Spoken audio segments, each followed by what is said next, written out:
Hey, ladies and gentlemen, Mesty Cards here. This past weekend, I had a special opportunity to sit down with former MLB player Bronson Arroyo of the Cincinnati Reds and Boston Red Sox. He was down in Cincinnati promoting his new Bobblehead and new album that he just released.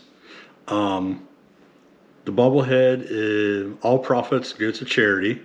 The charity is the Never Lose Your Drive Foundation. It's a musical nonprofit out of Barbados.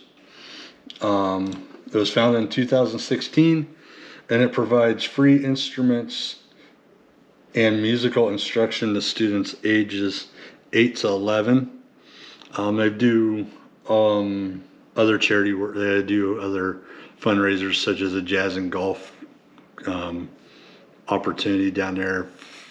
Past and present athletes partake in the golfing event. Bronson has been in it a couple times.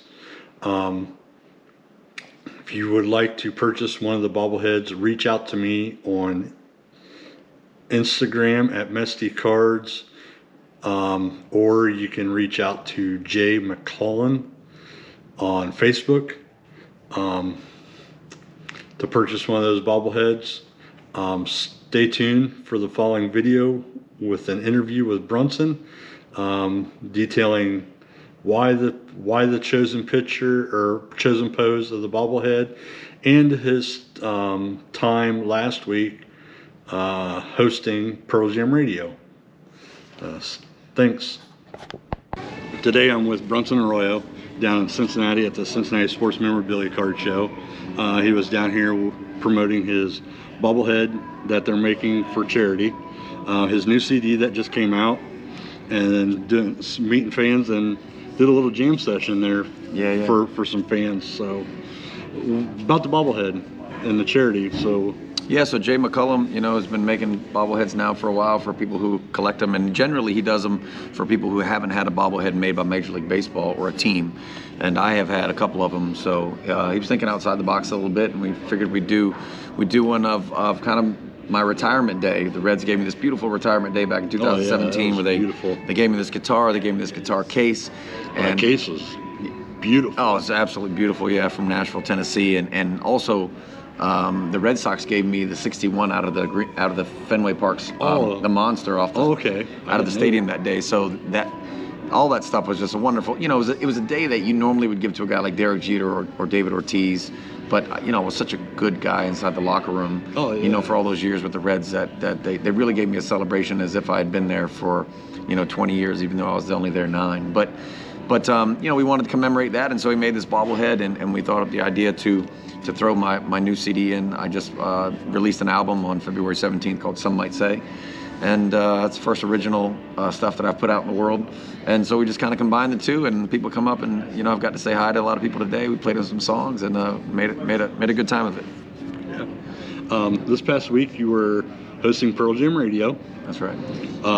How did that become about or come around?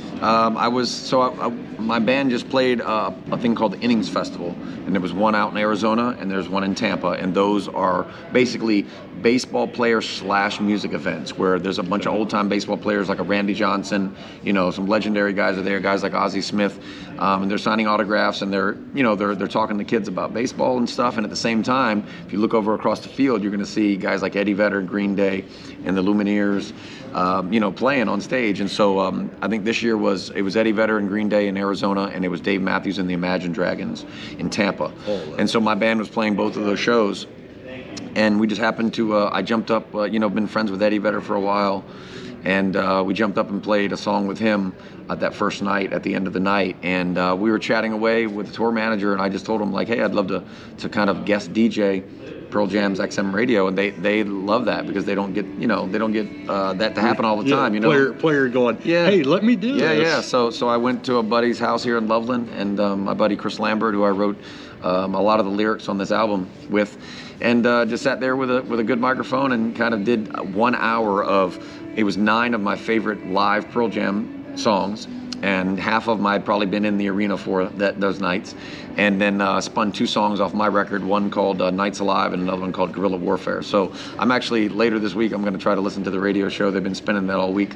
I'm going to try to catch it, I think, tomorrow in the morning in the car, and just, it's kind of cool to hear your stuff being played on Pearl Jam radio for the first time ever, yeah.